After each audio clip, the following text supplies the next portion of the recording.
เอาเนาะพี่น้องเอาเลยเบาแก้วเลือกจะได้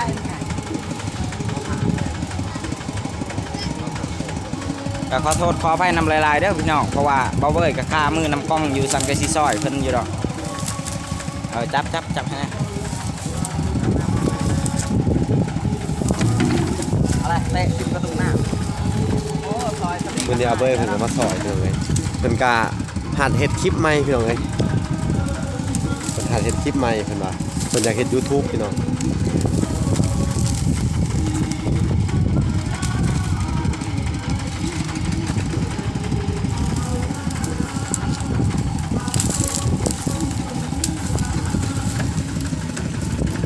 แทน